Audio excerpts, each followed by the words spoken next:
esa jornada que tiene un carácter un tanto particular, también por ser la clausura del ciclo, y también por las personas que tenemos la suerte hoy de que nos acompañen.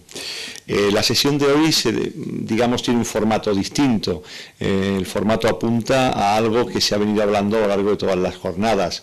Se ha mencionado en bastantes ocasiones que los edificios del pasado no son edificios fosilizados, sino que son edificios vivos, por tanto, edificios del presente. Desde esta perspectiva, yo quería que la jornada de clausura se dedicara a reflexionar precisamente sobre la condición del profesional de la arquitectura que tiene que intervenir ante la realidad del patrimonio. Este es un tema enormemente complejo, muy delicado, un tema muy de la condición contemporánea, el intervenir, el proyectar ese patrimonio hacia el futuro y evidentemente el dejar huella en el mismo, sabiendo que en el fondo todo se trata de una secuencia que se inició en muchos casos hace siglos y de la cual el presente no es más que un eslabón, por así decirlo. Yo me siento especialmente satisfecho y agradezco enormemente la presencia de Enrique Sobejano a mi derecha y de Guillermo Vázquez Consuegra a mi izquierda, porque pocos profesionales de la arquitectura pueden hablarnos tan bien sobre esto a través de algo importantísimo, su contacto con la obra y su realización. Tanto el estudio de Enrique Sobejano y Fuensanta Nieto, como el estudio de Guillermo Vázquez Consuegra han acaparado numerosos premios, galardones, distinciones, y una parte importante de su trabajo ha sido la de la intervención en el patrimonio. Y a eso va a ser precisamente a lo que se van a dedicar hoy. Van a confrontar experiencias relativamente paralelas, y podríamos incluso suprimir el relativamente y dejarlo en experiencias paralelas, y con posterioridad de esa presentación que cada uno de ellos va a hacer, tendremos un diálogo con ellos en torno a los temas que se susciten a partir de ahí. No quiero extender mucho más, pero sí me gustaría hacer una mínima presentación. Enrique Sobejano, es fundador del estudio Nieto Sobejano, ha sido profesor de la Escuela de Arquitectura de Madrid y en la actualidad es profesor de la UDK, de la escuela en Berlín. Ha sido, por citar premios que ha recibido el Premio Nacional de Restauración, el Premio Aga, otro premio internacional importantísimo, o me comentaba el Premio Piranesi en Roma hace relativamente poco tiempo. Dentro de su obra hay pues muchos perfiles. Hay obra en una planta, yo destacaría, porque prácticamente son de las citadas en todas las antologías de arquitectura española reciente, los palacios de congresos de Mérida y de Zaragoza, y dentro del ámbito de la actuación patrimonial, obras que va a analizar en el día de hoy, otras no. Obras importantes, por ejemplo, como la actuación en Valladolid para la conversión, la reforma y de la actual sede del Museo Nacional de Escultura. De entre las obras que va a tratar el día de hoy, el Centro de Interpretación de Madinat al-Zara, la ciudad califal de Córdoba, el Museo de San Telmo de San Sebastián, o va a apuntar una obra de un arquitecto español, que es algo también muy importante, presencia internacional, que es el Museo de Moritzburg en Alemania. Guillermo Vázquez Consuegra es arquitecto también, ha sido profesor, fue profesor en la Escuela de Sevilla y por suerte ha vuelto como profesor ahora extraordinario honorario en la escuela a través de la Cátedra Blanca. Guillermo Vázquez Consuegra ha sido profesor en muchísimas universidades internacionales, en Lausanne, en Bolonia, en Venecia. Su obra ha sido recogida en exposiciones y libros pues prácticamente por todo el mundo. Es una obra amplísima, una obra que ha tratado numerosos registros y donde podemos encontrar perfiles muy distintos, desde los ámbitos de la vivienda individual, colectiva, y en la vivienda social, pues obras tan representativas como la obra de las viviendas en Ramón y Cajal de Sevilla, una de las piezas de referencia de la arquitectura española de la época de nuestra democracia, y me comentaba, pues para cerrar el círculo, la muy cercana y pendiente obra de unas viviendas sociales en el barrio de Vallecas, precisamente aquí en Madrid. ha recibido, en el ámbito del patrimonio, hoy nos va a hablar precisamente, por establecer el paralelo con Enrique Sobejano, de otro centro de interpretación, el centro de interpretación en Baelo Claudia, esa maravillosa ciudad romana que se encuentra en el estrecho de Gibraltar, y la obra de la adaptación de un edificio realmente de historia compleja como el Palacio de San Telmo en Sevilla, desde el siglo XVII hasta nuestros días, y que ha convertido en la nueva sede de la presidencia de la Junta de Andalucía. Por citar simplemente obras que tiene también pues ahora pendiente, igual que había dejado atrás en el caso de Enrique Sobejano, en su estudio pues tiene, creo que en proceso bastante avanzado, la obra del Centro de Creación de Arte Contemporáneo de Córdoba, y Guillermo Vázquez Consuegra pues está a punto de iniciar la obra de la sede de Caixa Forum en Sevilla, una actuación también en un espacio cuya historia se remonta desde la Edad Media hasta el tiempo presente. Por último, por citar algún dato más que me parece importante, en el caso de Guillermo Vázquez Consuegra, pues ha recibido premios del prestigio del Premio Andalucía, el primer Premio Andalucía de Arquitectura, y recientemente el Gran Premio de la Bienal de Arquitectura de Buenos Aires en el año 2011. Yo creo que son elementos que los cualifican sobradamente para poder reflexionar sobre este tema, y ahora pues va a intervenir en primer lugar Enrique Sobejano, a continuación lo hará Guillermo Vázquez, y a partir de ahí iniciaremos el diálogo. Así que muchas gracias a ambos. Muchísimas gracias, Javier, por tu presentación y por la invitación a este seminario, que creo que se acaba hoy, ¿no? Si no tengo malentendido. Así que esperemos que por lo menos resulte tan interesante como crean que han sido las anteriores ponencias. Yo voy a pasar directamente a comentar una serie de proyectos, básicamente estos tres que acaba de comentar Javier, y que tienen que ver con, lógicamente, el tema de la intervención en el patrimonio y desde el punto de vista de la arquitectura contemporánea, y de qué manera la arquitectura contemporánea es capaz de establecer un determinado diálogo con aquellos edificios o aquellos lugares en los cuales intervenimos. Algo que hemos venido haciendo en estos últimos años en distintos lugares, pero que me gustaría centrar, como digo, en estos tres ejemplos. Por una parte, el que se ha citado ahora, el Museo de Medina Zahara. Madinat al-Zahra, el nombre árabe original, Medina Zahara, como estamos acostumbrados a llamarlo. Supongo que una gran mayoría de ustedes lo conocen y conocen la historia, quizá muchos lo hayan visitado, pero en este proyecto, como en todos los nuestros, pero sobre todo en todos aquellos que hacen incidencia específica en el patrimonio histórico, la propia historia del lugar, la propia condición, en este caso paisajística, arqueológica, es la que nos llevó en su momento a decidir de qué modo actuar con un nuevo edificio, en este caso el Museo y Centro de Interpretación. La ciudad, como quizá conozcan, es ese rectángulo que se ve en esta foto aérea de 1,5 kilómetros por 750 metros, es decir, casi un perfecto doble cuadrado. La zona blanca es la única que se ha excavado desde los últimos 100 años.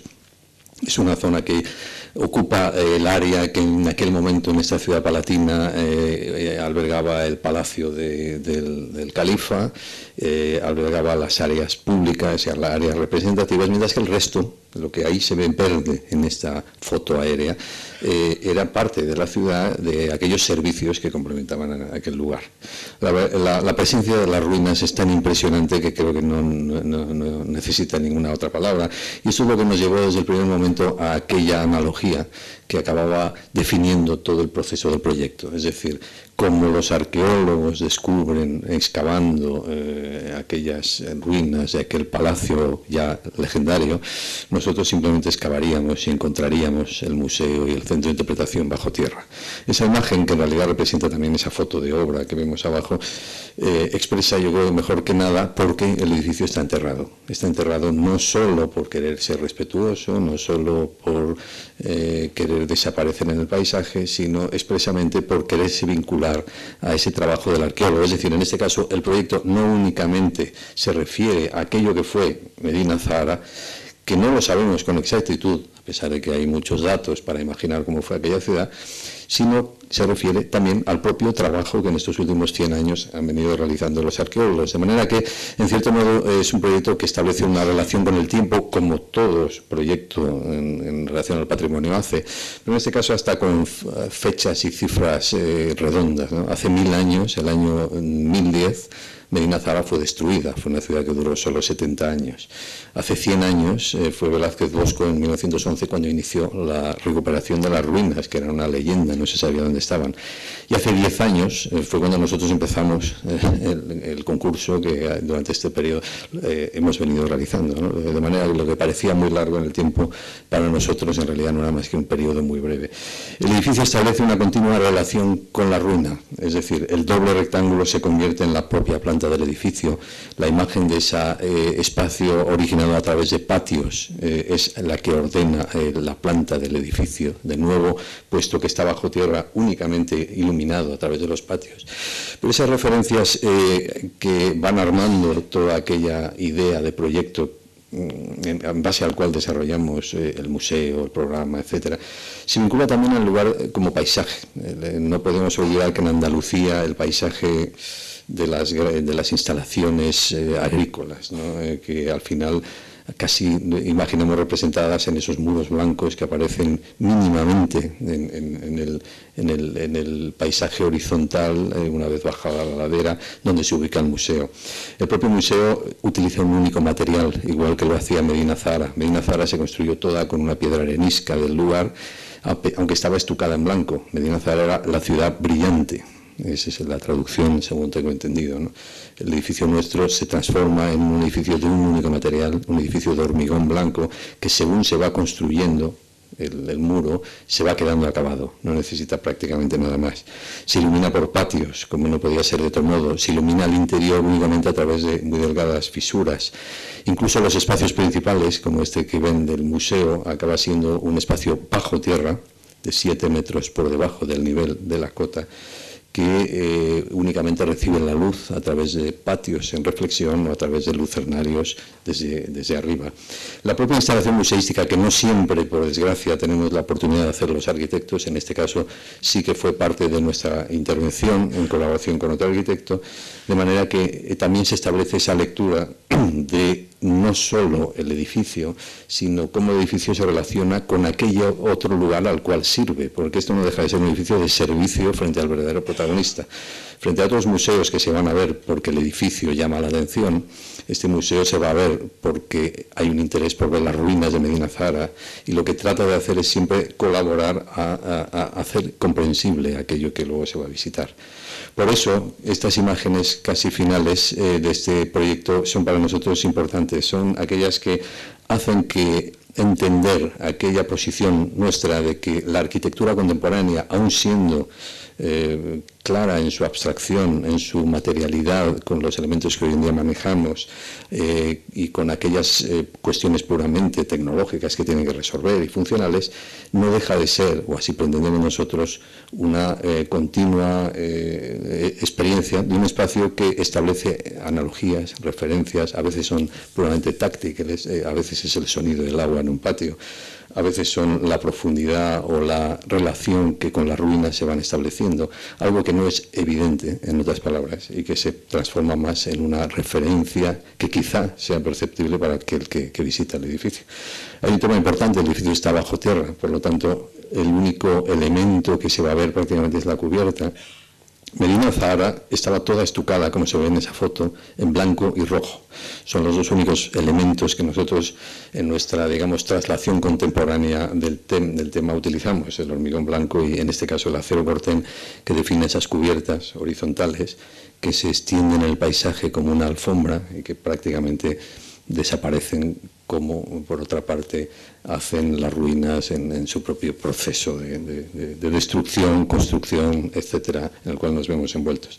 Solo mencionar que esto en realidad para nosotros representa un modo de actuar que quizás es interesante como una estrategia, el edificio que se oculta, algo que, por ejemplo, y sin explicar el proyecto ahora, sino un par de imágenes, es lo que también llevamos a hacer en el proyecto del Museo de Joanneum en Austria, un proyecto que se esconde, de nuevo un centro de interpretación de edificios, en este caso el 17 y el 18, que con una serie de perforaciones, en este caso cónicas, hacen que la presencia de la arquitectura histórica, como más o menos se pueda ver ahí, aparece casi solo por reflejo, solo bajo tierra. Es decir, una digamos, estrategia que quizá podría valer para hablar sobre ella, de ocultación, de desaparición, que en Medina Zahara se inició para nosotros. En el Museo Joanneum, que hemos terminado ahora, ha seguido, incluso en el proyecto en el cual ahora estamos envueltos en India para un centro de interpretación de la arquitectura mogol, vuelve a aparecer de una determinada manera. Es decir, esa estrategia de la ocultación, de la desaparición de la arquitectura que se alberga en el nivel del suelo, ¿no? Esa me lleva a explicar el segundo proyecto, que decidí al final cambiarlo sobre el que me habías propuesto, sencillamente porque me parecía que expresaba este punto de vista que a lo mejor sirve para hablar simplemente, ¿no? Para manifestar que un proyecto puede surgir casi aparentemente en el plano opuesto. Si estos proyectos de Medina Zahara, de Austria, de Joanneum aparecen en el nivel del suelo, el Museo de Moritzburg en Alemania se desarrolla prácticamente a partir solo de la idea de la cubierta, y como la cubierta o los tejados de un edificio pueden ser suficientes para transformar y establecer de nuevo esa relación entre la arquitectura contemporánea y la arquitectura del pasado. En este caso, una ciudad situada a una hora al sur de Berlín, hora y media, la ciudad de Halle, una ciudad no muy destruida en la guerra, que tiene un castillo del siglo XV, antiguo palacio arzobispal, construido en 1480, castillo que, como tantos otros, el paso del tiempo que Javier citaba hace un momento, no hace más que expresar en su propia piedra la cantidad de vicisitudes, transformaciones que ha tenido. Es decir, el castillo en el siglo XVII queda destruido en 2 de sus alas. De manera que esos cuadros románticos que están expuestos explican cómo estaba el castillo o cómo ha estado en los últimos 300 años en 2 de sus alas. En realidad solo hubo un proyecto que intentó reconstruirlo entero, que fue de Schinkel, este que vemos, en el año 1820 y tantos, nunca construido. Era un proyecto que reconstruía y que mantenía la ruina debajo. Cuando nosotros encontramos el castillo, teníamos que actuar frente a la ruina, ampliarlo para el Museo de Arte Expresionista que incluye en sus muros, y tenemos que, digamos, tratar con la ruina de nuevo. Si en Medina Zahara la ruina que se oculta y que toda la referencia de cómo encontrar el proyecto ayudaba a hacernos imaginar cómo intervenir sobre él. En este caso la ruina era un elemento, pero otro eran las cubiertas medievales de esta ciudad, medievales y renacentistas, muy apuntadas, que no tenemos en España tan a menudo, pero que sí que son muy propias del centro y norte de Europa. Por ejemplo, la catedral, la iglesia de la central de la ciudad de Halle, que pintó Feininger. Feininger es aquel pintor expresionista que todos conocen, alemán, que vivió en este castillo y cuya obra se expone en este castillo. De manera que para nosotros estaba Feininger, estaba la ruina, estaban las cubiertas como elementos en base a los cuales plantear el proyecto, que se plantea como una nueva cubierta. Esa nueva cubierta es una nueva expresión absolutamente, también diría que contemporánea, de un elemento metálico que tiene una serie de lucernarios que incluye, colgando de ellos, las nuevas salas que el proyecto exigía para la exposición del museo, y que, como la maqueta esta expone, prácticamente resuelve con un solo gesto toda aquella operación que era necesaria sobre este castillo, que ya tenía un valor per se enorme, ¿no? como elemento histórico, y vuelvo a insistir, igual que en el caso de Medina Zahara, no tanto lo que fue o fuera en el siglo XV, que tampoco exactamente, nunca lo sabemos, sino lo que ha sido estos últimos 300 años, una ruina, que era como se le llamaba en la ciudad. El proyecto se llamaba La Ruina. Se establece ese diálogo entre la arquitectura contemporánea y la arquitectura histórica, y el nuevo edificio aparece como este aparentemente extraño elemento, y sin embargo continuamente en referencia aquellas otras cubiertas. Es una cubierta metálica de aluminio muy preciso, como no podía ser de otra manera en Alemania, y que se separa expresamente de la ruina, la cual se mantiene como la encontramos, con únicas menores obras de consolidación, algo que hace que la cubierta casi desaparezca en algunos casos, o que en el interior incluso se manifieste únicamente a través de esos elementos que cuelgan, ¿no? Esa oposición entre aquello que pesa, que se ancla al terreno y a la historia, es decir, la propia ruina histórica, y aquello que es ligero, contemporáneo. Ligero es una forma de hablar, porque no deja de ser una gran estructura metálica, pero sí es ligero en su expresión, ¿no? Esa nueva caja donde en el interior se establece esa relación entre lo nuevo y lo viejo. De manera que esta sería un poco esa segunda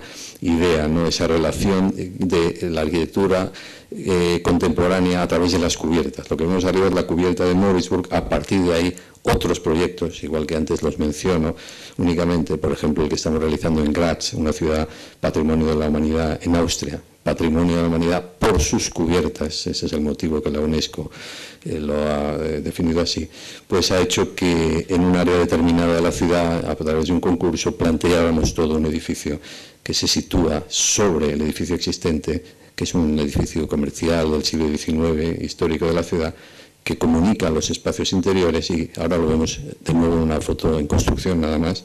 Cuando esté terminado acabará envuelto por esa superficie, de nuevo en este caso de bronce, que establece esa relación de la arquitectura contemporánea, la expresión personal en cierto modo, pero que se refiere siempre también en este caso a las cubiertas. De manera que sería esa segunda estrategia que me gustaría hoy mencionar, ¿no? El plano del suelo frente al plano de las cubiertas, que en proyectos como el que se ha comentado antes, el que estamos haciendo en Córdoba, se convierte también en el argumento de cómo tratarlo. Y el tercero y último sería este que hace referencia, quizá más compleja, porque ya alberga o incluye elementos de estas dos propuestas anteriores y de muchas más.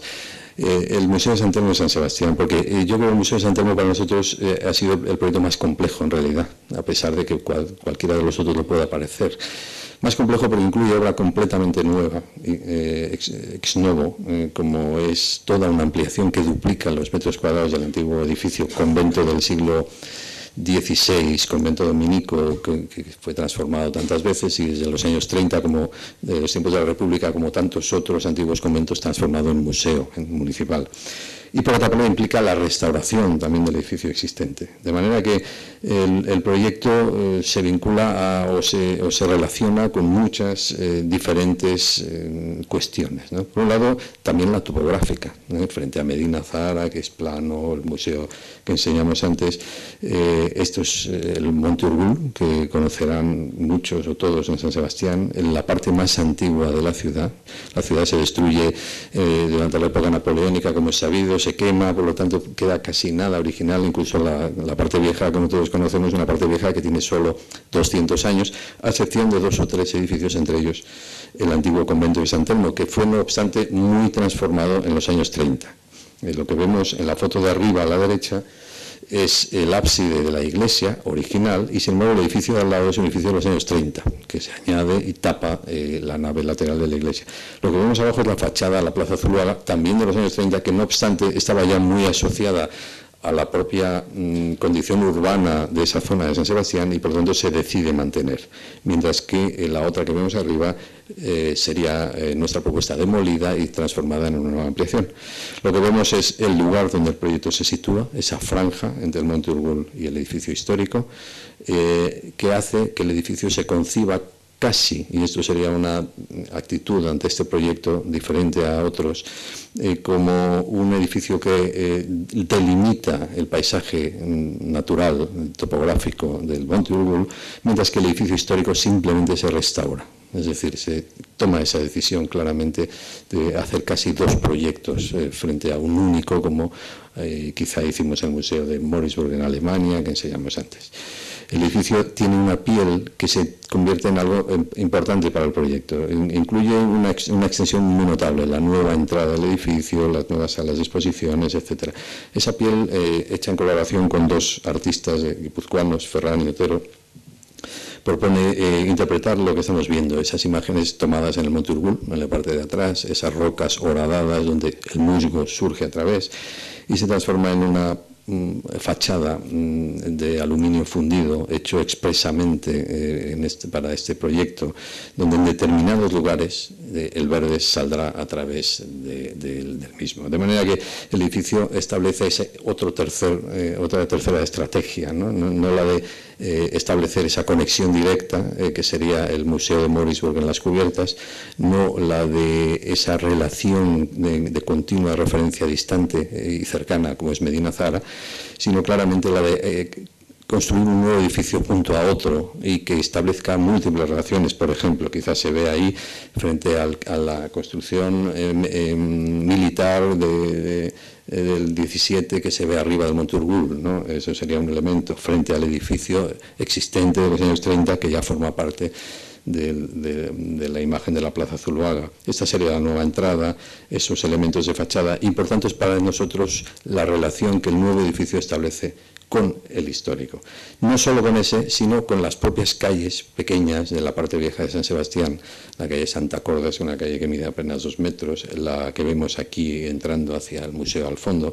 Es decir, esa compresión o expansión del espacio que nosotros vamos buscando siempre entre el edificio nuevo y el edificio histórico, que en algunos puntos llegan a tocarse, unos puntos mínimos donde se producen esas conexiones, y que hacen que el edificio nuevo también se interprete como un elemento que, pese a su abstracción, que quizás sea una decisión voluntaria de todos nuestros proyectos, y pese al empleo de materiales no necesariamente vinculados a la historia del edificio, sin embargo establecen relaciones, creemos, de escala, ¿no? Por ejemplo, con las perforaciones que estamos viendo. En el interior, el edificio se restaura y se incorporan nuevos elementos mínimos, como una escalera que vemos, y de nuevo, como en la imagen que veíamos al principio, el edificio histórico en el claustro o el edificio nuevo empiezan a establecer, y esto son opiniones siempre personales, lecturas paralelas, ¿no? Son dos edificios paralelos, muy distintos en su condición. Uno es todo de hormigón, el otro es de piedra y abovedado. Uno simplemente se restaura con aquellos magníficos pinturas de lienzos de José María Sert que se hicieron en los años 20 para el edificio, mientras que el nuevo edificio incorpora esos nuevos espacios que aquí no tuvimos la suerte de poder controlar hasta la ejecución de la museografía, que creo que estropea en gran medida el edificio. El importante sería definir cómo esa ampliación y la nueva, y quizá esta foto lo explica, acaba buscando huecos, acaba encontrando los elementos o espacios casi imposibles donde llevar a cabo esa nueva intervención, que vista desde la plaza de Peña Ganchegui que vemos detrás, pues aparece siempre en un segundo plano como un elemento que pertenece, en nuestra opinión, casi más al Monte Urgul que al propio edificio. Y esto sería un poco el resumen de esa tercera intervención, que era la que hoy quería contar, que sí que se refiere, por eso un par de imágenes del Museo Nacional de Escultura de Valladolid, a esa idea de cómo la nueva arquitectura se incorpora desde un punto de vista volumétrico para establecer nuevos espacios entre lo nuevo y lo antiguo, o de nuevo a la izquierda San Telmo, a la derecha Valladolid. Los nuevos edificios se realizan con materiales que expresan las condiciones espaciales que buscamos, que son muy distintas. Nunca buscan establecer una mímesis en absoluto con la arquitectura existente. Este sería el Museo de Escultura de Valladolid. O finalmente, como hemos comentado antes, en cuanto al propio material y la propia condición expresiva del material, arriba en San Telmo, abajo en Valladolid. Y nada más. Muchas gracias.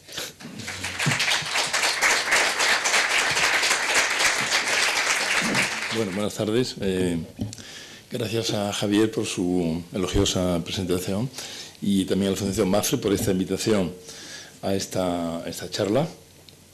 A mí me gustaría presentar dos proyectos, quizás a lo mejor de una forma algo más extensa como lo ha presentado Enrique, pero que son temas muy similares, ¿no? O sea, de una parte, pues el centro de visitantes del conjunto arqueológico de Bailo-Clavi. Bailo-Clavi, este es el centro de recepción de visitantes de Bailo-Clavi. Bailo-Clavi es una ciudad romana en el sitio de la Ensenada de Bolonia. Bolonia, como ven ustedes aquí en esta imagen, es bueno, pues está en la provincia de Cádiz, que es un sitio absolutamente fantástico. Es este anfiteatro natural que viene marcado por dos montañas, las montañas de sus extremos que acotan, digamos, esta ensenada, con un paisaje absolutamente espectacular que mira hacia África, ¿no? Ahí tenemos el Atlas y las luces de la ciudad de Cádiz que pueden verse desde el sitio este de Bolonia.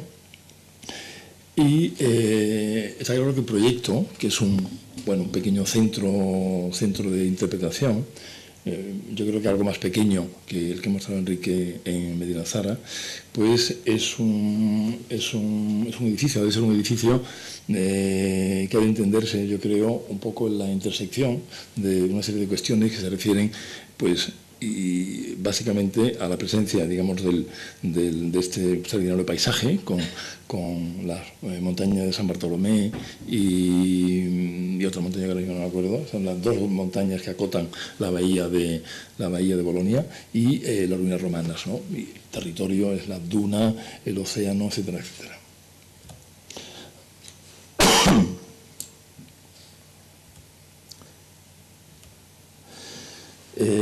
Esta es la ciudad romana. La ciudad romana Belocradia es una ciudad que surge en el siglo II, es una ciudad que no alcanza, por supuesto, la importancia de otras ciudades españolas, ¿no? Motarraco, Mérida, Sevilla, Hispalis, etcétera, pero es una ciudad, casi es una ciudad de manual, es una ciudad estupenda, una ciudad que surge, digamos, vinculada, digamos, al comercio con África, que es el puerto de conexión con Tánger, y es una ciudad donde pues, aparecen, digamos, todos los elementos que caracterizan, digamos, el urbanismo de una ciudad romana: el foro, el trío capitolino, el templo de Isis, las termas, el teatro y la actividad industrial, porque realmente es una ciudad destinada, a la producción del salazón y sobre todo del producto del garum, ¿no? Que era muy apreciado en Roma. Aquí vemos en estas imágenes el foro, ¿no? Con la basílica, la zona industrial de la ciudad, el anfiteatro, el gran teatro, el acueducto, restos del acueducto, la basílica. Es una ciudad que surgió en el siglo II a.C. y fue destruida por un terremoto, parece ser, alrededor del siglo VII después de Cristo. Este es el decumanos máximo. Y en estos croquis hablan un poco de esta necesidad, digamos, de vincular el edificio, de relacionar el edificio con el paisaje. El edificio está claro que va a ser un elemento primordial en la configuración del nuevo paisaje de Bolonia. Este es había que buscar también la localización, esto es un tema que hicimos con los arqueólogos, de dónde localizar el edificio en relación a la ciudad histórica de una parte y, por supuesto, en una zona donde ya no existiesen ruinas, o posibilidad de encontrar ruinas, y vinculado de una parte también a la carretera, que es esta, a la carretera que se llama de las Buitreras, que sube a la montaña y que va a ser el acceso a las ruinas. Por lo tanto, digamos, como encontrar una posición a medio camino entre la carretera de una parte y las ruinas, nos parecía importante, de manera que parecía ya en estas, incluso en estas, vamos a ver por aquí, a ver, no, sí, que el edificio situado en una, aquí este es el teatro, la ciudad estaría por aquí abajo, entendíamos que probablemente el edificio habría de localizarse en una posición intermedia, de manera casi que pudiera entenderse el edificio casi como un fragmento de recorrido que deviene construcción, que deviene arquitectura. Por lo tanto, ahí vemos en amarillo en la ciudad romana es el Cardo y el Decumanos máximo, como el edificio establece, vemos con las ruinas, un discurso de naturaleza geométrica al apoyarse sobre la propia directriz del Decumanos máximo y que vemos acá. Y por otra parte, digamos, se asienta sobre las curvas de nivel y con una ligera rotación digamos, de su cabeza, sale, digamos, a la búsqueda de todos estos elementos que corresponden a la zona de aparcamientos, que de alguna forma, pues casi como un abanico, se van adecuándose a la propia topografía del lugar.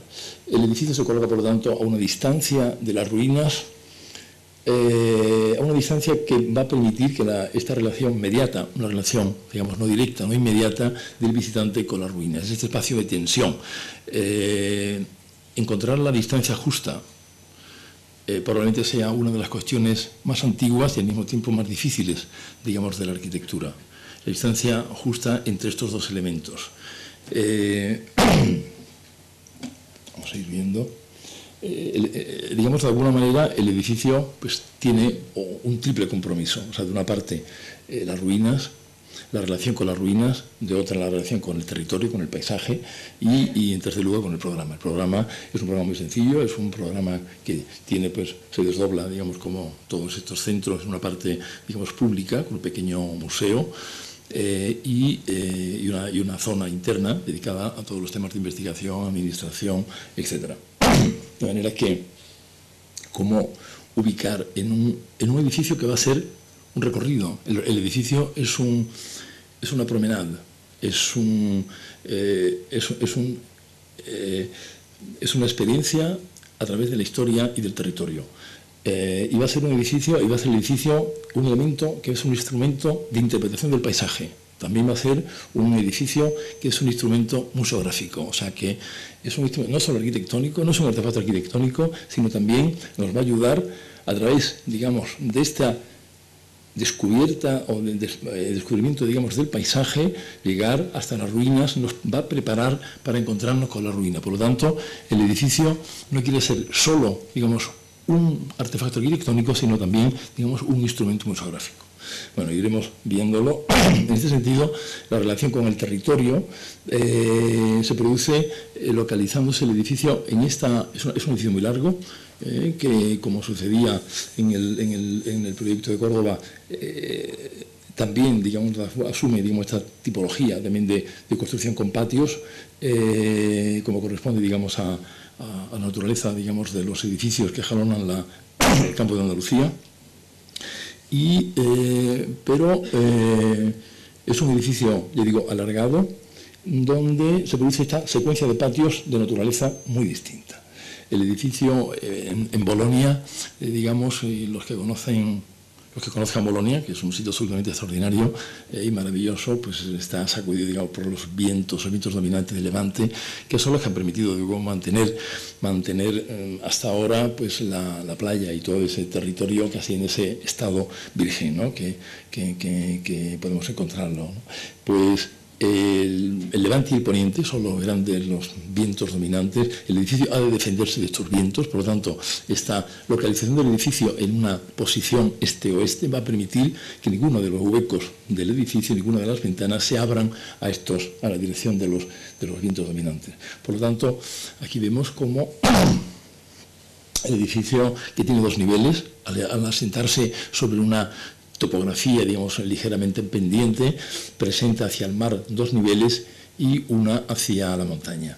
Aquí vemos cómo la idea es, en esta secuencia, muy rápidamente, de patios, hay un primer patio de acogida, es un patio de acceso, y va a venir después otra serie de patios de características y de naturaleza muy distintas, pero que van a ir permitiendo descubrir el paisaje a medida que lo vamos recorriendo. Voy a pasar ya directamente vamos a hacer un recorrido. Aquí vemos cómo el edificio se inserta, digamos, en este territorio, en esta ladera suave hacia el mar, y cómo es una pieza muy alargada que se quiebra en su cabeza para salir al encuentro, digamos, de estos aparcamientos. Es un aparcamiento que son construidos en un muro de piedra que ya aparecen en las montañas próximas a la zona de Bolonia, y se cubrirá después con cañizo o con un elemento así liviano para que los coches, digamos, no se vean desde la playa, desde el mar. Bueno, estas imágenes, esto lo dejo aquí. Después, si viene a cuento, lo comentamos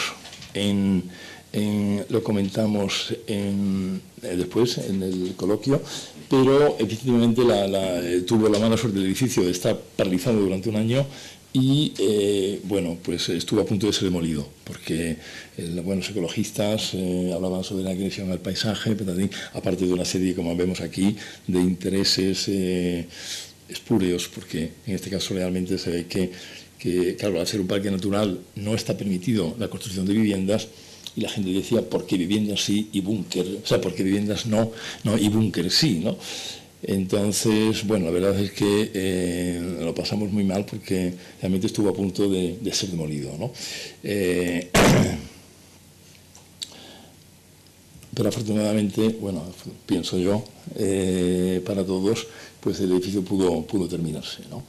El edificio tiene esta situación en el territorio, en el paisaje, que es yo creo que es un edificio que tiene una imagen, yo creo, bastante abstracta, ¿no? En el sentido de ser una fachada, pues una fachada horizontal, muy alargada, tiene más de 130 metros de longitud, y está perforada por estos pozos de sombra, ¿no? Recorrida por estos pozos de sombra, que de alguna manera yo creo que lo distancian de esta escala doméstica que podría tener el edificio, dado su baja altura, si digamos, las ventanas aparecieran, digamos, al exterior. Por lo tanto, digamos, ya lo iremos viendo cómo las ventanas se abren en estos patios y los patios se abren después hacia el mar. Este es el acceso que se produce desde la fachada norte. La entrada es una hendidura que pasamos.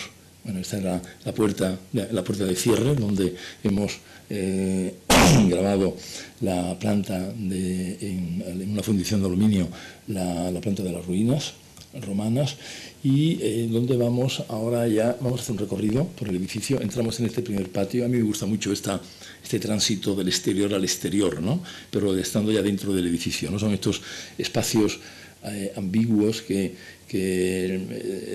donde todavía no sabemos si estamos en el interior del edificio, si son públicos, privados, abiertos, cerrados.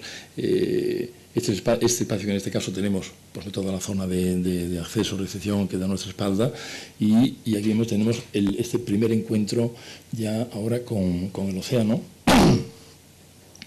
Y a partir de aquí se inicia, digamos, a través de este corredor, un recorrido a través del edificio que nos va a ir permitiendo ir reconociendo el paisaje. Por ejemplo, en este caso está una de la Sierra de la Plata, que queda enmarcada, digamos, en esta gran ventana horizontal cuando vamos accediendo hacia el museo, o cuando estamos de vuelta enmarca a la Sierra de San Bartolomé, de manera que para llegar después a este espacio, que es de alguna manera esta terraza cubierta, abierta de nuevo al mar, que es el foyer, el espacio de acceso al pequeño museo. El museo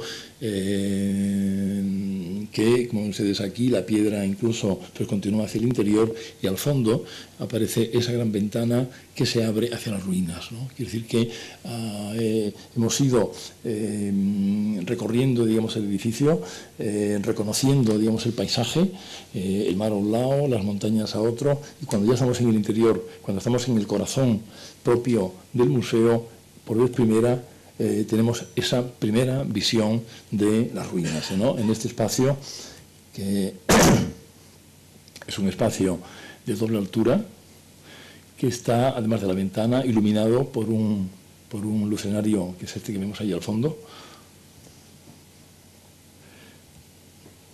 El museo es un museo muy pequeñito, porque realmente, la verdad, pues no interesaba tanto el museo, sino que eso ha de ser un poco como el estímulo al visitante para llevarlos a las ruinas, que realmente es el protagonista, digamos, de las visitas, ¿no? A la ciudad romana.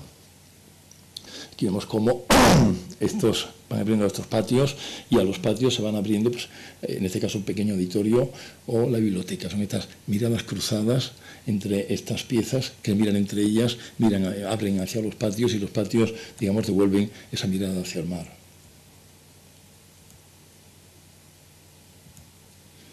era importante este edificio que viene de alguna forma pues recorrido por las sombras. Aquí plantamos estas palmeras porque me parece que era importante también que las palmeras arrojasen sombra sobre este muro, de manera que la fachada se convirtiese, digamos, en un elemento mutante que cambiase con las horas del día. Y también de alguna manera esta salida, que es la salida del edificio hacia las ruinas, digamos, gran puerta, la puerta de acceso, digamos, a otro tiempo. Es un pórtico que nos adentra en la ciudad romana. Es el elemento, yo creo, que muestra la escala, como la escala importante de un edificio institucional, ¿no? Quiero decir, es un edificio pequeño con una escala grande, al menos en este espacio, ¿no? Que es el espacio, de alguna manera, el espacio el último espacio construido del edificio, pero que en esta secuencia de espacios cubiertos, espacios abiertos y cubiertos, o como por ejemplo este espacio ya delimitado por las palmeras, que es un espacio ya de una terraza, que es el último espacio del edificio, digamos, que abandonamos antes de acercarnos a las ruinas. El segundo proyecto que quería enseñarles es el Palacio de San Telmo de Sevilla, que es el palacio que hoy ocupa la presidencia del Gobierno de Andalucía, y que es este que aparece a la derecha de la imagen, al borde del Guadalquivir. Y es un edificio que, bueno, es un edificio que ha sufrido muchísimas, como casi todos los edificios históricos que tienen pues 3 siglos, pero es un edificio que se ha ido construyendo a lo largo de estos siglos. Es decir, que es un edificio que imaginamos que tuvo un proyecto único desde el principio completo, pero que nunca llegó a completarse y ha ido transformándose sin cerrarse definitivamente a lo largo de los años. El edificio, el Palacio de San Telmo, es seguramente el edificio de la arquitectura barroca civil más importante de Andalucía, sin duda de Sevilla, con esta portada espectacular de Leonardo de Figueroa, uno de los grandes arquitectos de la arquitectura barroca andaluza. Y el edificio se construye para escuela de mareantes, cuando Sevilla pues tenía, digamos, siglos XVII y XVIII, pero sobre todo el siglo XVII, digamos, el monopolio del comercio con América, ¿no? Cuando Sevilla inicia su gran aventura, que termina pues siendo puerto y puerta de América. Entonces, realmente es un edificio. Este es el plano más antiguo que tenemos del edificio, pero en definitiva no es un plano original, sino es una copia, digamos, de un levantamiento cuando el edificio lleva ya pues construido la mitad del edificio. O sea, la parte de la derecha ya se ve que la parte más oscura es lo que está construido desde ese momento, y la parte en naranja es el proyecto que falta por terminar. En definitiva, ven ustedes que es un rectángulo, más o menos, porque es un edificio que se abre paso, fuera del centro histórico de la ciudad, se abre paso en un arrabal de Marruecos, que eran terrenos propiedad de la Inquisición, y se abre paso en un arrabal con varias construcciones, de manera que el edificio, salvo la fachada principal, se encuentra rodeado de construcciones que se van a ir después, a lo largo de los siglos, se van a ir eliminando hasta quedar con el edificio absolutamente exento, una pieza rectangular ya mucho más neta y limpia, con sus 4 torreones en la esquina. Por lo tanto, digamos que el edificio, aquí aparece esta secuencia, que voy a pasar muy rápidamente, pero el edificio se construye como escuela náutica, hoy le llamaríamos facultad de náutica, ¿no? Pero una escuela de mareantes, colegio, seminario de mareantes, que a su vez además pues asumía también este carácter asistencial. No solamente tenía este carácter académico, sino también asistencial, de manera que los estudiantes huérfanos vivían en el edificio, al igual que los maestros, de manera que, digamos, esa L que aparece ahí formando tan potente, digamos, construyendo uno de sus lados, cortos, más la mitad del largo, son los dormitorios, ¿no? Dormitorios, y vemos como, digamos, el edificio, pues, pertenece, digamos, a esta categoría de edificios por su composición, próximos a lo que es la tipología, digamos, de los edificios barrocos de Andalucía, que en Sevilla se construyen en aquella época, hospicios, hospitales, palacios y tal, ¿no? Que es un entramado muy compacto de construcciones en torno a unos pequeños patios, ¿no? Que ocupan una posición. Ven ustedes por aquí, vamos, esta sería la secuencia de su construcción.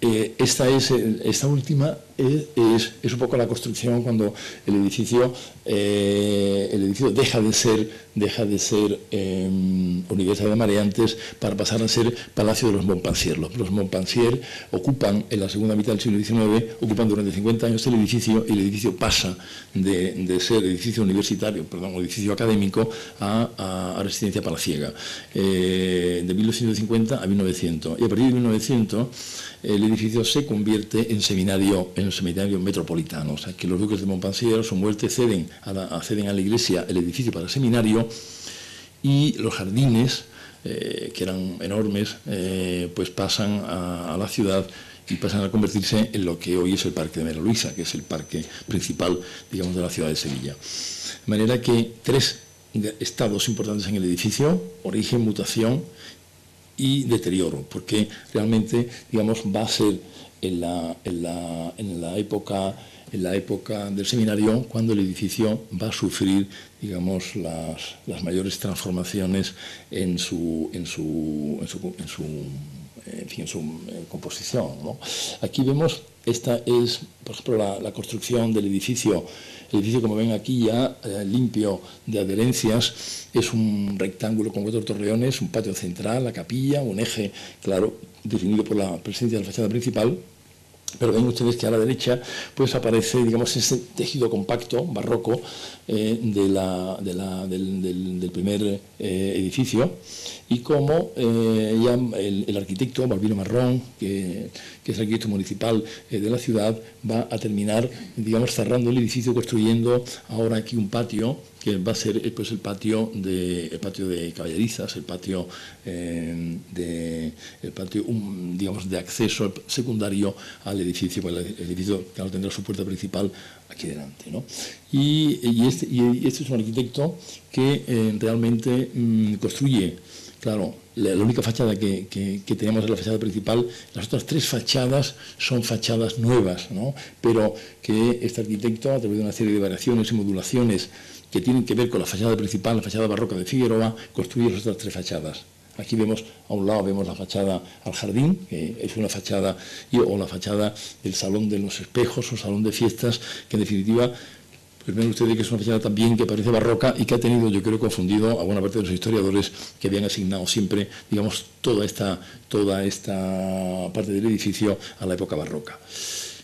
Cuando ya el edificio pasa a ser seminario, y vamos a avanzar muy rápidamente, empiezan realmente los destrozos enormes en el edificio. Por ejemplo, vemos como todo este entramado barroco desaparece, es demolido y viene sustituido por estas 2 piezas. O sea que el arquitecto al servicio del seminario, de alguna forma, introduce, digamos, una mayor claridad en la planta, en el sentido de que duplica los patios, hace patios simétricos, pero evidentemente yo creo que es una intervención, al margen, por supuesto, de la categoría de la arquitectura, que es una arquitectura especulativa pésima y, por supuesto, o sea, yo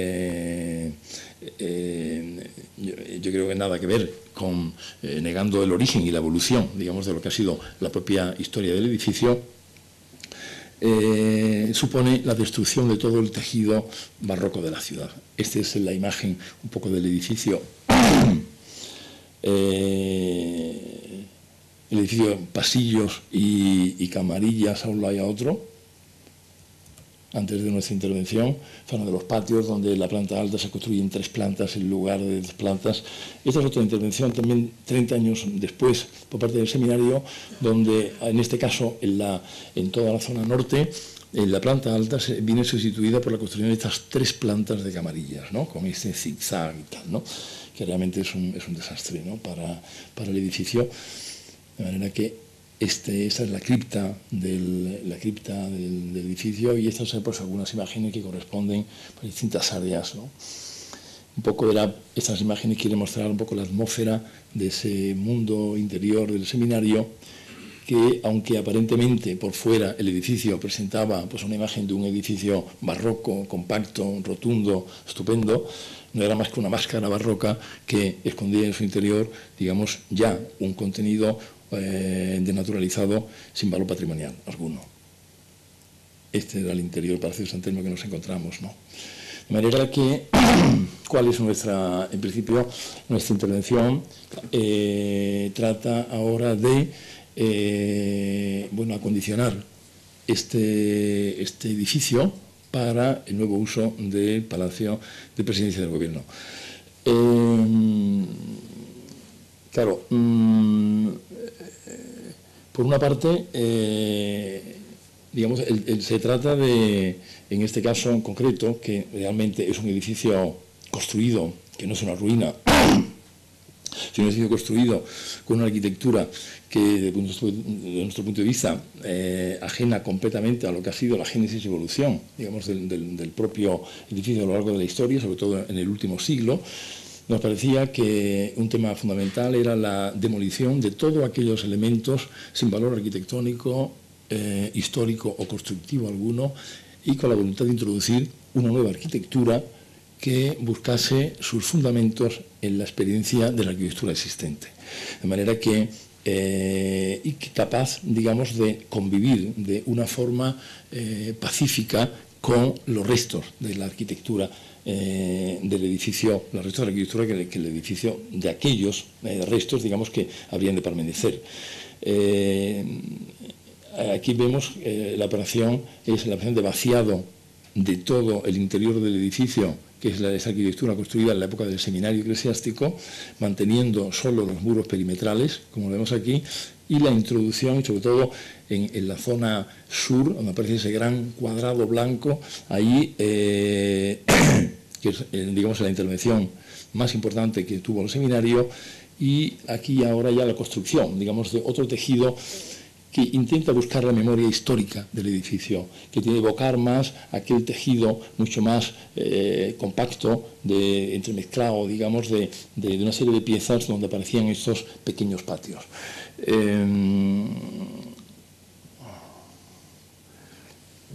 ¿Cómo construimos? Vamos a hacerlo muy rápidamente. Construimos ese sector a partir, digamos, esta era la planta que nos encontramos, y lo que hacemos es la reconstrucción de dos de los patios principales que tuvo el edificio, que es el patio vecino próximo a la iglesia, que es este de acá, y otro patio es el patio de San Jerónimo, que fue ya demolido en algunas de las etapas del seminario. La presencia, por ejemplo, que es una huella importantísima del refectorio, que va a fijar también la posición de otros dos patios que vamos a introducir nuevo, de manera que va a ser, digamos, a través de la localización de los patios, cuando el edificio va, digamos, a regenerar sus valores patrimoniales. A partir de los patios van a ser ahora no los elementos, digamos, como sucedía en el proyecto de la iglesia, sino en los proyectos, digamos, del seminario, que eran, digamos, espacios residuales, sino van a ser al revés, los espacios vectores, protagonistas, los vectores inductivos que van a permitir reorganizar todo el espacio alrededor de esos patios. En negro aparece, por lo tanto, toda la intervención de Nueva, y porque, bueno, eso lo podemos contar después, quizá cuáles son las ideas, porque claro, es un tipo de arquitectura que va a convivir, digamos, en continuidad, y este es un tema que me parece importante, que después podemos hablar de él, ¿no? Lejos tanto del mimetismo historicista, de clasicismo de manual, de una parte, o digamos, del pastiche, tan lejos de esa posición, como de la posición también de contraste de alguna tradición moderna. A mí me gusta moverme, digamos, en una tercera vía, que es, digamos, la tercera vía, que es la de sintonía analógica con el viejo edificio, estableciendo una continuidad entre la nueva arquitectura y la vieja arquitectura. Esto no es fácil y es probablemente quizás los temas más complejos también del proyecto, porque de alguna manera es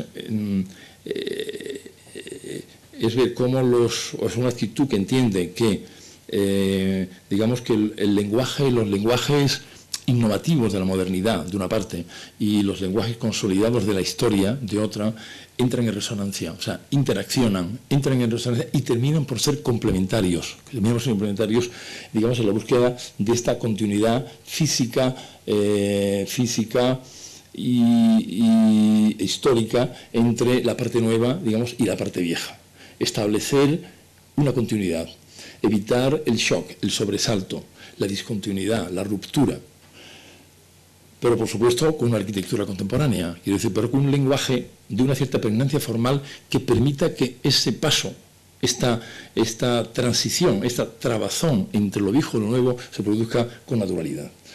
Esa es la apuesta en este edificio. Yo sé que es una apuesta complicada y difícil, pero yo entiendo, estoy por la continuidad en lugar, digamos, de esta posición, digamos, más de contraste o de mimetismo, ¿no? Que sería, digamos, la posición contraria. Estos son los patios, los nuevos patios que plantamos, eran patios convertidos antes en aparcamientos, ahora se constituyen en el nuevo vestíbulo abierto del edificio. Bueno, esto es también para mostrar las cosas que no se ven habitualmente, pero que todas son las cubiertas del edificio donde van a estar situados, digamos, todas las máquinas de climatización, que aparentemente, digamos, pues no parece que no se ha modificado, pero este, por ejemplo, es el vestíbulo. El vestíbulo viene a resolver un problema fundamental que no estaba resuelto, que también es uno de los temas de la arquitectura contemporánea, de la arquitectura contemporánea, digamos, en el sentido de qué elementos, por ejemplo, o qué partes del edificio estaban aún sin resolver, o digamos estaban resueltos de forma poco satisfactoria. Por ejemplo, en este caso, la relación entre esos patios que hemos visto antes y el patio principal. Nosotros lo resolvemos con la introducción de una pieza intermedia que es el vestíbulo. Y en el vestíbulo introducimos estas escaleras. Las escaleras las asociamos, como ha venido produciéndose en todos los edificios históricos, siempre a los espacios de mayor representatividad, digamos, ¿no? Y van a ser en este caso las dos escaleras principales del edificio las que van a permitir, digamos, organizar todos los espacios a su alrededor. Esta es una de las escaleras, de las dos escaleras principales, resuelta pues en mármol de Carrara.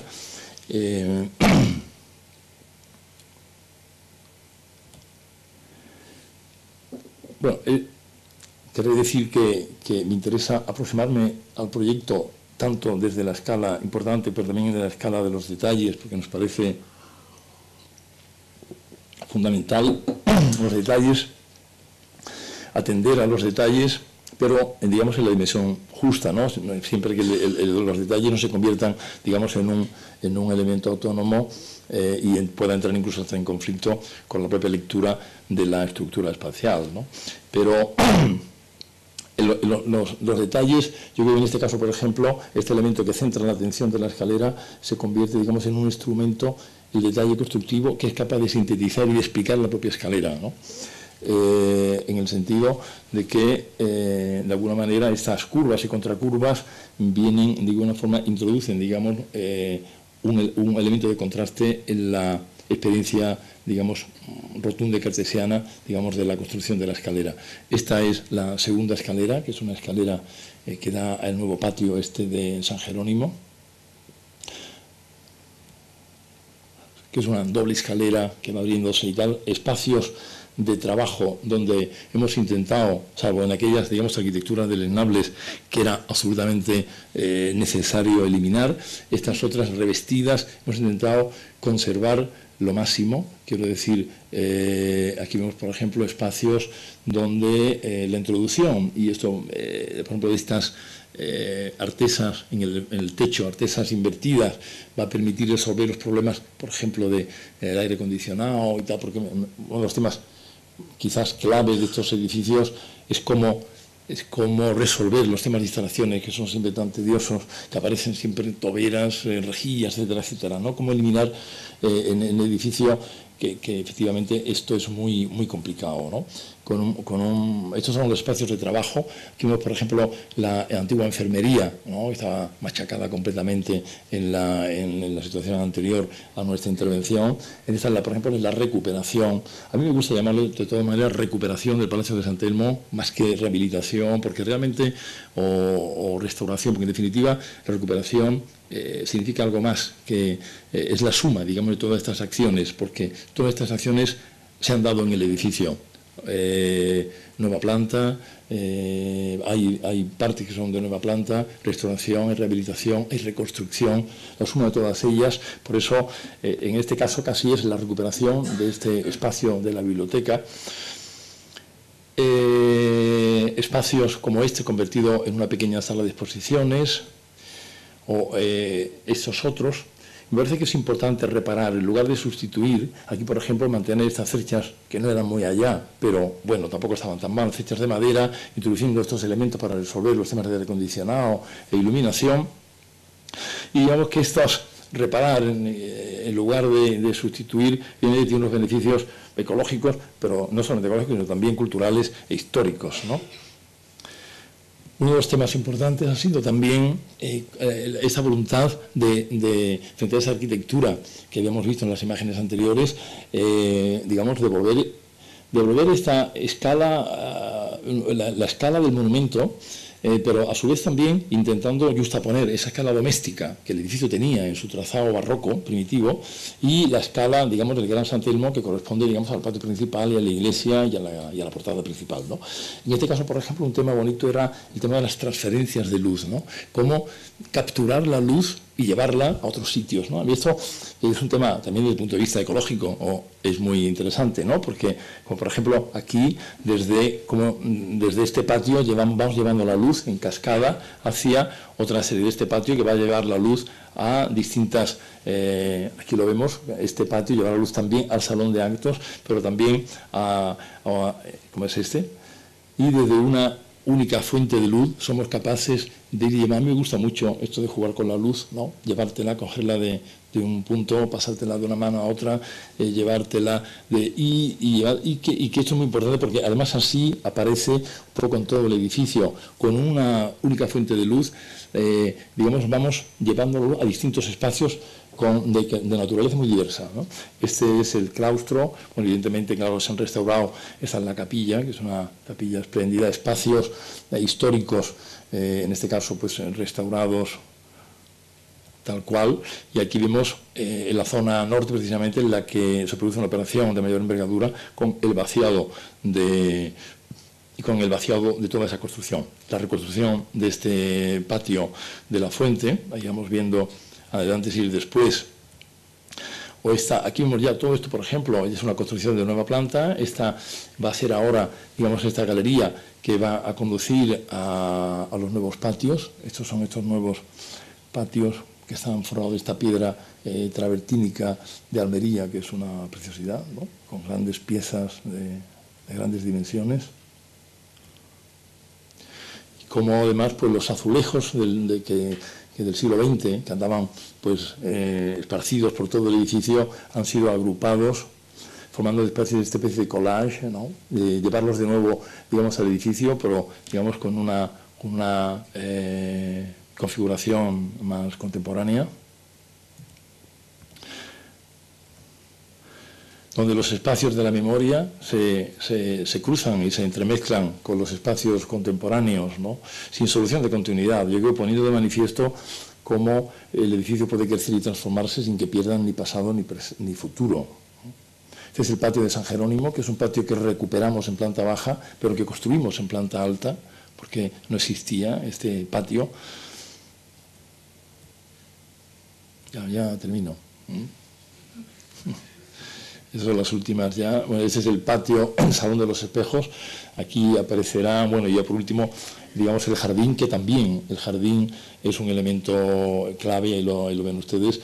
Cuando se produce, digamos, la ocupación del edificio por el seminario, se produce también la destrucción del jardín y la construcción de un campo de fútbol, que es ese vacío que aparece aquí, ¿no? Entonces, bueno, pues también el proyecto del jardín, y que como en el edificio, pues de alguna manera se trataba de escuchar al viejo edificio, sabiendo que solamente el edificio nos iba a dar las pistas y las claves para su intervención, aquí ha sido un poco lo mismo. Es decir, los árboles existentes han sido la proyección de la copa de los árboles, nos han dado, digamos, la forma de los parterres arbustivos que se han construido. Aquí vemos, por ejemplo, el agua es el principio y el fin, digamos, del sistema que organiza el jardín, láminas de agua, sistemas de riego, de todas estas, de todo este sistema de plataformas que evocan, digamos, esta condición hispano-musulmana de los jardines rehundidos. Un pequeño aparcamiento donde el jardín pasa por encima, aquí lo vemos.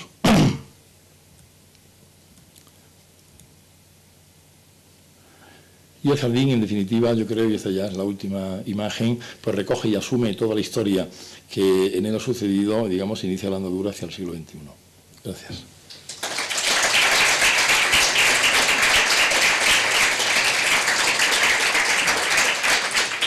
Bien, doy las gracias nuevamente tanto a Enrique como a Guillermo por su intervención. La verdad es que cuando uno, claro, se plantea la problemática de la presencia de la arquitectura contemporánea en la intervención del patrimonio, yo hoy me siento un poco desubicado porque, claro, uno tiene que analizar obras que le gustan, lo cual es bastante problemático, porque es más fácil muchas veces analizar obras que a uno no le gustan y le dan problemas y a partir de ahí puede empezar el debate. Pero yo hay algunas cuestiones que me gustaría plantear. Tenía pensado hacerlo a la última, pero se me ocurre hacerlo la primera, porque ha surgido, tanto en la intervención de Enrique como en la de Guillermo, una cuestión, la última ha sido evocada a Guillermo. Para la opinión pública no especializada en arquitectura, durante mucho tiempo, rehabilitar, intervenir, lo que se valoraba auténticamente era el pastiche, es decir, el que no se notara, el que además incluso la obra nueva pasara por obra antigua. A mí me da la impresión, viendo por ejemplo además estas obras vuestras y además sabiendo un poco cuál ha sido la respuesta del público, de la gente, que esa mentalidad en la España de los últimos años ha cambiado. Pero claro, es una impresión particular y no sé si está y no sé si además es compartida por vosotros como profesionales. Entonces me gustaría que me dierais esa opinión vuestra como profesionales. Es decir, si entendéis que la sociedad española ya ha asimilado con naturalidad que la arquitectura contemporánea interviene en el patrimonio desde el tiempo presente, con los medios del presente. Bueno, yo creo que evidentemente las crisis culturales son también crisis de modelos universales, ¿no?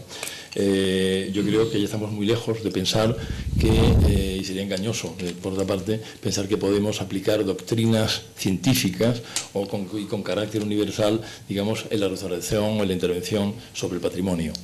Lo único que hoy sabemos a estas alturas de la película es que cada obra es distinta y que no hay soluciones que puedan ser extrapolables ni de un edificio a otro, ni de un tiempo a otro.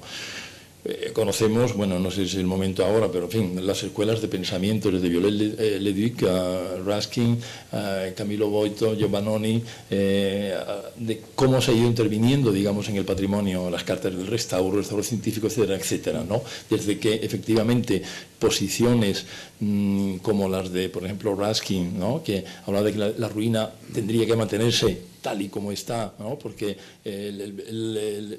no defiende, digamos, está en contra del falso histórico que Viollet-le-Duc sí, de alguna forma, pues proponía como digamos, recuperación de la forma prístina, ¿no? Primigenia, ¿no? Había que reconstruir el edificio como estaba, ¿no? Buscando su forma ideal. Ahí, evidentemente, claro, estas escuelas de pensamiento que se han ido sucediendo a lo largo de los siglos van y vienen, ¿no? Quiero decir que, por ejemplo, posiciones como, por ejemplo, claro, ya Camillo Boito, por ejemplo, donde se inicia a partir de la Carta del Restauro, que ha de quedar muy claro cuáles son las diferencias entre lo nuevo y lo viejo, ¿no? Se dice lo nuevo ha de ser resuelto con arquitectura contemporánea y lo viejo ha de mantenerse un poco como congelado en el tiempo, o sea, congelado en ese momento azaroso al que el edificio le tocó ser restaurado. y, o sea, no devolverlo a su estado primitivo, sino mantenerlo así. Y claro, entonces hay que, eliminación de molduras, en fin, toda esta historia que sabemos a lo largo de, digamos, de todas estas, de estos periodos, los cuales se ha ido trabajando un poco de esta manera, ¿no? Pero es verdad que yo creo que hoy lo único que sabemos es que en cada obra no se puede acometer, digamos, con ideas preconcebidas.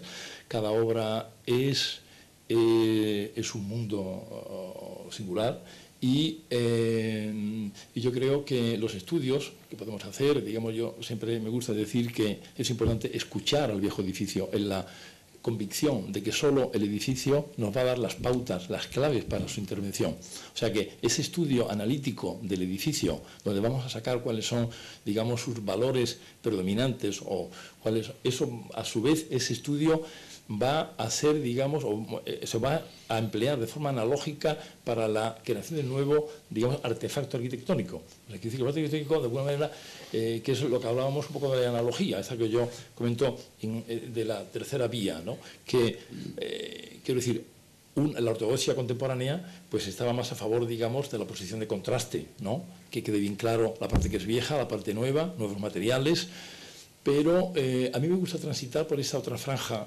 intermedia, que es esta relación analógica, que es una posición, digamos, intelectual, que podemos tener una posición de conjunto, pero que después, digamos, hay que resolverla de forma pormenorizada en cada uno de los episodios independientes, incluso a lo mejor de forma incluso hasta contradictoria, ¿no? Porque hablamos de la reconstrucción, podemos ser que la reconstrucción, no estamos a favor de la reconstrucción, pero a lo mejor en algún punto sí es necesario. O sea, yo creo que este es un tema que sí me parece que es clave, que por supuesto es un proceso muy complejo, que es muy subjetivo y que por supuesto hay una actitud intelectual, pero al mismo tiempo intuitiva, ¿no? Por parte del arquitecto. Y solo me terminar una cosa, y que el estudio del edificio, el estudio pormenorizado, cartográfico y tal del edificio, que nos parece fundamental, no nos garantiza en absoluto la buena calidad del proyecto. Enrique, por favor. Bueno, tú preguntabas que si... Sí, la pregunta mía, que digamos Guillermo ha derivado en una cuestión que además quiero citar después, pero era en este caso era un problema casi de percepción de la gente, ¿no? Que a mí me da esa impresión de que ha cambiado. Yo creo que sin duda ha cambiado, pero tiene también, me parece interesante todo este recorrido sobre que Guillermo acaba de hacer, sobre, bueno, desde los teóricos del 19 hasta a estas posiciones del restauro italiano que han marcado tanto en el modo de afrontar cómo intervenir en edificios históricos. A mí me parece que hay un punto también muy interesante en cómo la arquitectura moderna intervino, vio aquello, ¿no? Porque eso nos va a llevar a cómo se ve hoy en día. Y realmente la arquitectura moderna, cuando surge el movimiento moderno, se olvida totalmente de este tema, radicalmente. No es que tenga una postura de contraste, no, sencillamente no se toca. Este tema en los grandes maestros del siglo XX, de los años 20 para adelante, no está, sencillamente no está. Y lo que sí está es el monumento, en la ciudad contemporánea solo existe el monumento histórico, que pertenece a otro tipo de profesionales, restauradores, historiadores, ¿no? Y luego está la arquitectura moderna, que no siendo un monumento histórico implica que hay que demoler lo que haya, ¿no? Por ahí surge todo, ¿no? Yo creo que en gran medida el modo en que se ha afrontado la intervención en el patrimonio se ha mantenido con ese origen, este momento de origen, que hace que en muy pocas excepciones, yo he intentado siempre pensar qué excepciones las hay, ¿no? Y uno encuentra, bueno, pues la Maison de Ver en los años 30, ¿no? Que de repente en un edificio parisino interviene, ¿no? Eso es enormemente radical, porque la arquitectura moderna nunca pensaba en eso. O ya algo más tarde, Göteborg, entonces son ejemplos muy sueltos, ¿no? Y yo creo que no es hasta la época que hablábamos antes de italiana, de Scarpa, Albini y tal, cuando realmente se empieza a entender que la arquitectura moderna interviene, o debe intervenir, o puede intervenir, y de qué manera. Y sin embargo yo creo que en España sí que se da algo que es muy distinto a los otros países, es quizá por nuestras condiciones políticas, por el parón de la época de Franco, en los años 80 es cuando de repente cambia absolutamente en España, ¿no? Y cuando realmente la intervención en el patrimonio se empieza a hacer con una quizá porque hubiera estado tan anquilosada durante tantos años, con una libertad que otros países no tomaban. Desde luego los italianos nos miran, no sé si con admiración o no, pero desde luego ciertos arquitectos sí, porque en Italia es casi inviable realizar estas cosas, ¿no? En Alemania, que estamos actuando, es difícil y solo en algunos determinados casos, ¿no? Y el ejemplo español sí que acaba siendo un ejemplo que ha creado una determinada escuela, no digo escuela no es la palabra, pero en una determinada época, ¿no? Que quizás se acaba ahora, porque con la crisis se acaba todo, ¿no?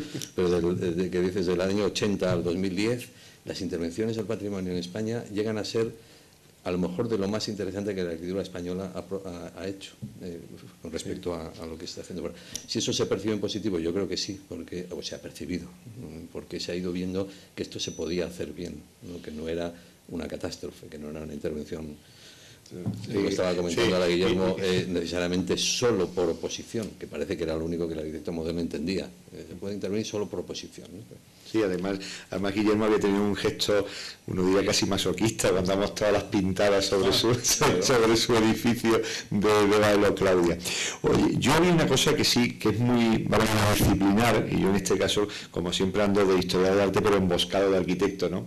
Pero a mí me gustan analizar las decisiones disciplinares perdón, en la redundancia, la toma de decisiones. Es decir, yo creo que hay una cosa fundamental cuando uno mira una intervención histórica, es analizar qué decisiones se han tomado al respecto. Yo estaba pensando en los dos San Telmos, que homónimos y distintos y distantes, ¿no?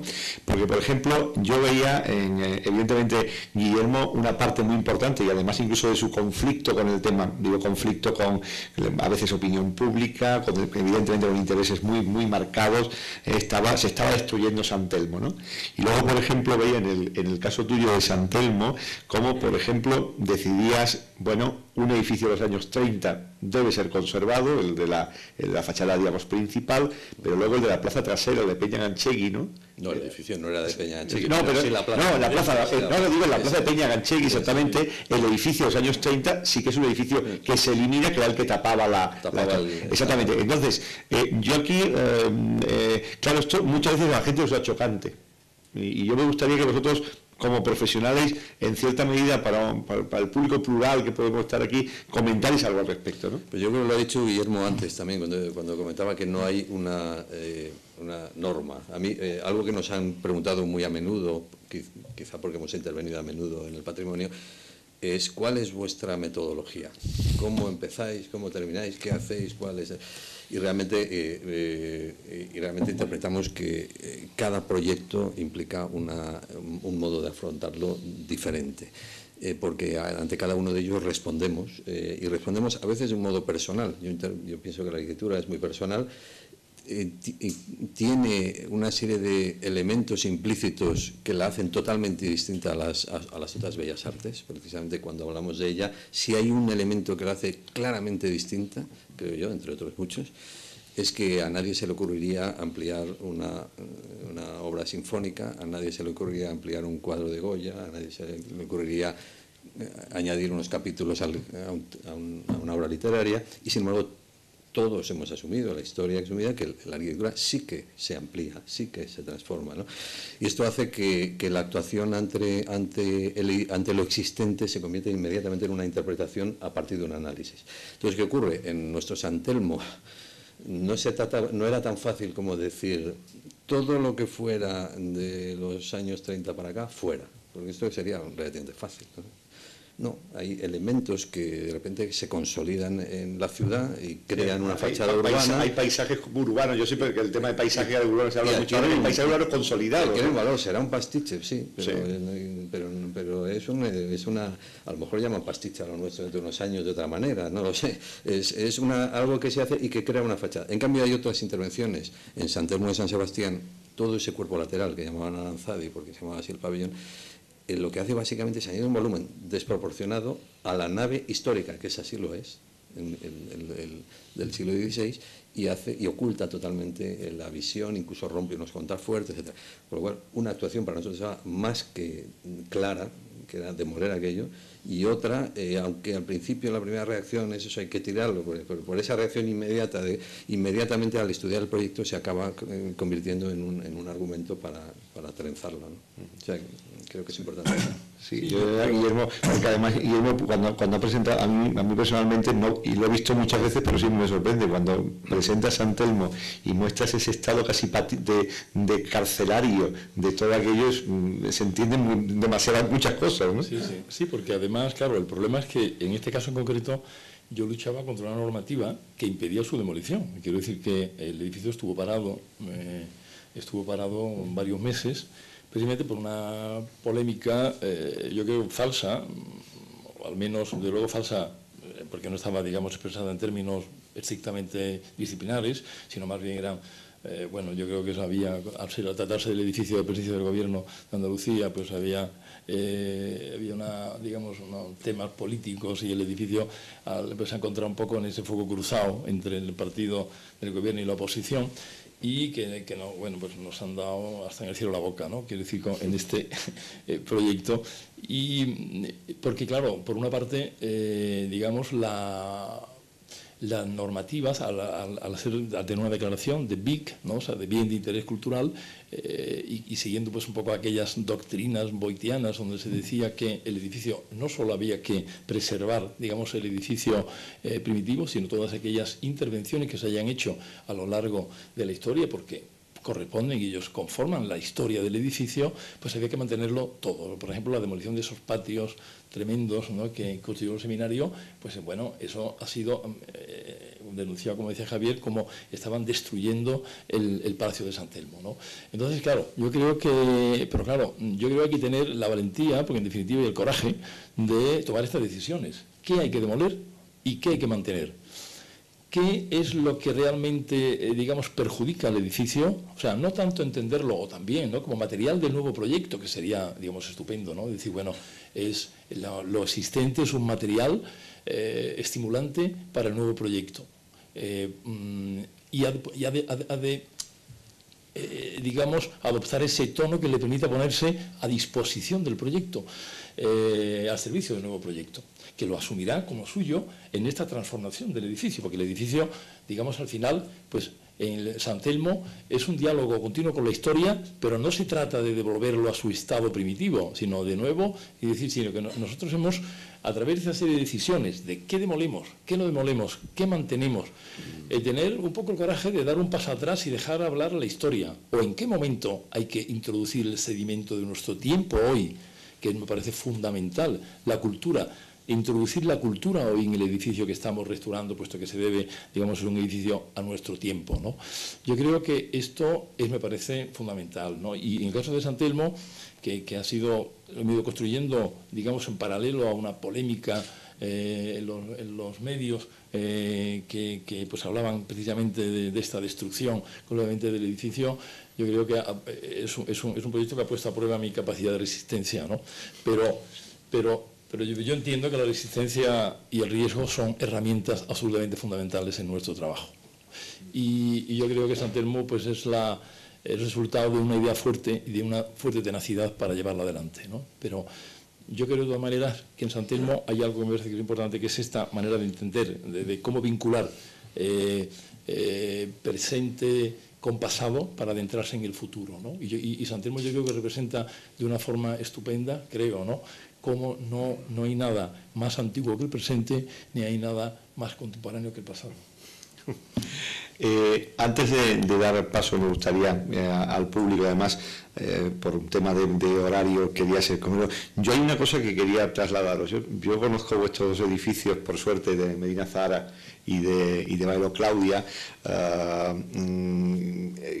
Cuando vosotros los explicáis, los dos edificios, uno observa que cómo afrontar un proyecto desde perspectivas distintas, es decir, la óptica del proyecto excavado que uno se encuentra en el caso de Córdoba, el caso del edificio que hace la topografía en la sociedad.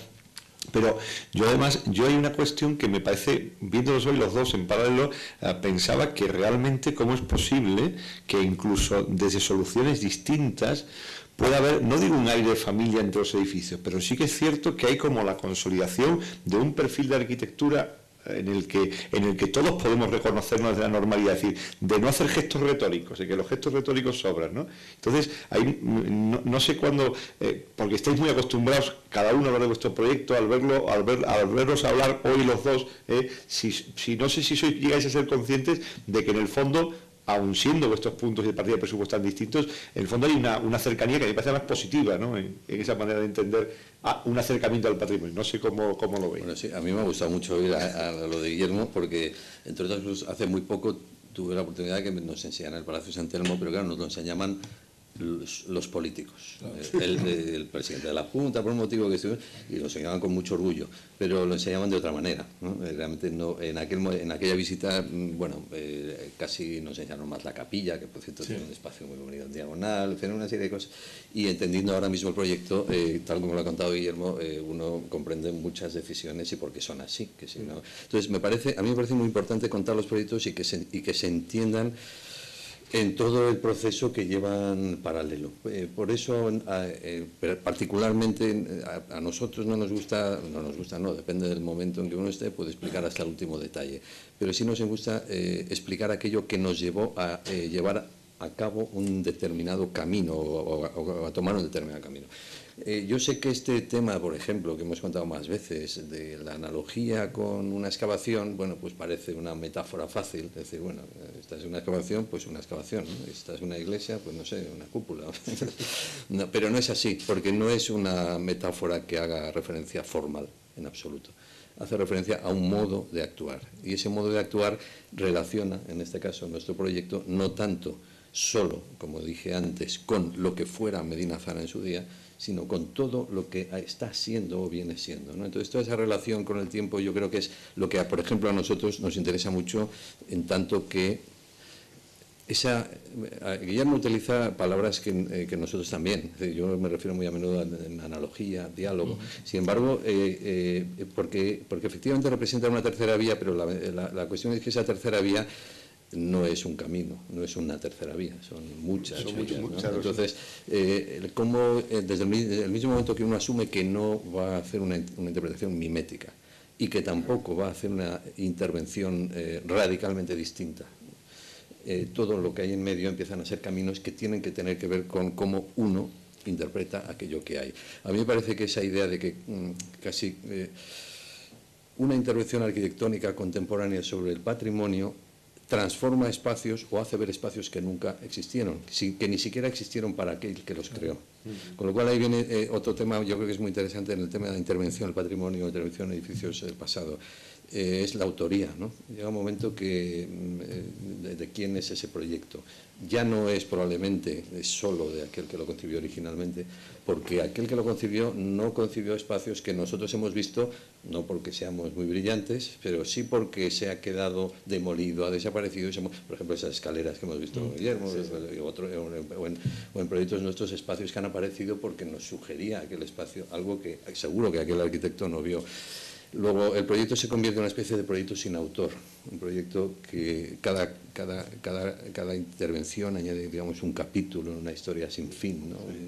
Y creo que eso es un tema, eso es lo que a nosotros nos motiva. Y por eso cada proyecto nuestro quizá parezca distinto, y uno puede ser una cubierta muy expresiva, pero porque es que estamos en Alemania y estamos al lado de cubiertas históricas y estamos al lado de los expresionistas, y otro proyecto desaparece.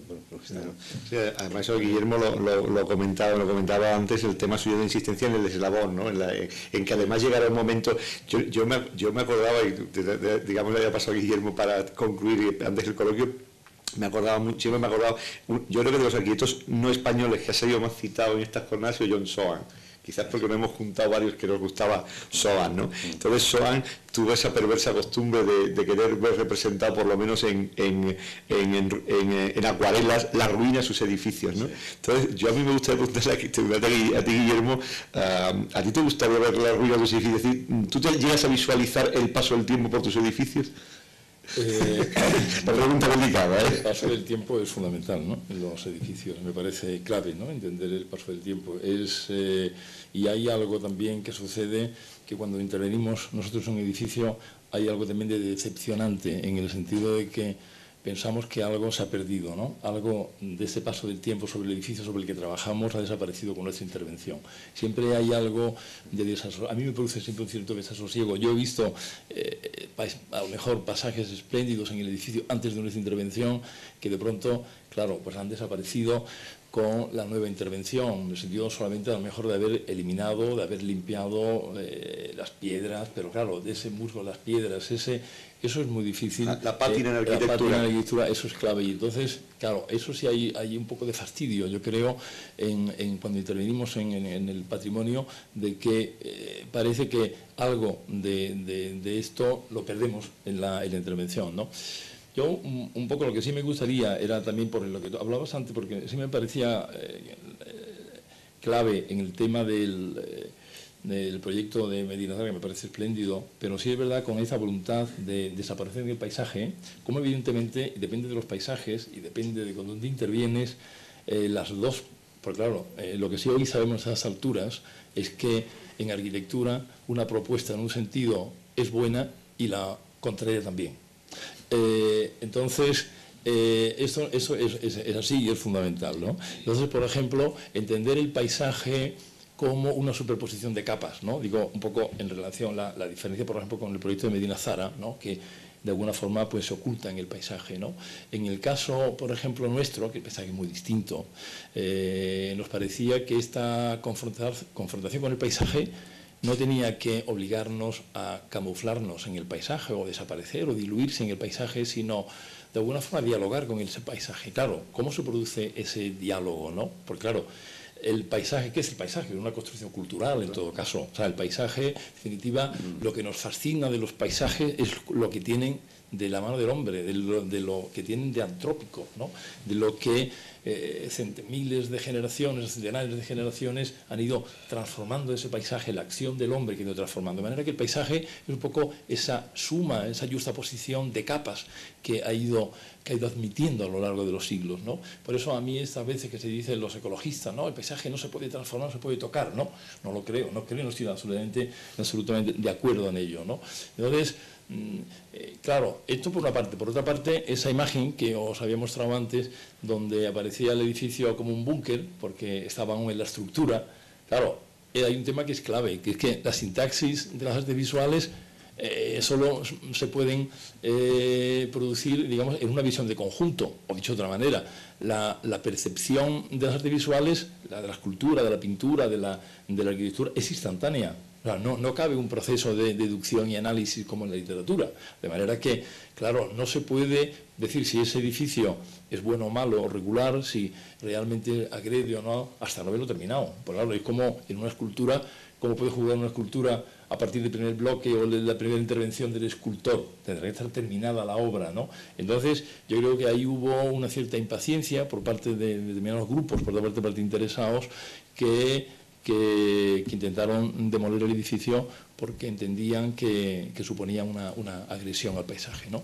Pero en este caso a nosotros nos parecía que era importante que porque en definitiva el edificio y las ruinas conformaban ahora, digamos, el nuevo conjunto de Velocladio, y el edificio habría de ser la puerta de acceso a las ruinas, ¿no? Y tenía que tener, al ser un edificio institucional también, una presencia en el paisaje, ¿no? Muy bien. Bueno, agradecer enormemente a todo el público que ha estado presente aquí en las jornadas, el seguimiento, lo hago en este caso de mi condición de organizador de las mismas. Yo creo que mis últimas palabras también sean de agradecimiento a la Fundación MAFRE por haber aceptado un proyecto como este, y a todos y cada uno de los que han intervenido, porque realmente han puesto, sin ellos no hubiera sido posible, porque su interés, su esfuerzo ha sido grande, y yo soy el primero en agradecerlo de un modo muy personal. Así que muchísimas gracias, y esperemos que pues el camino abierto aquí pues pueda seguir continuando en iniciativas análogas, ya que estamos con ese término. Muchas gracias. Gracias.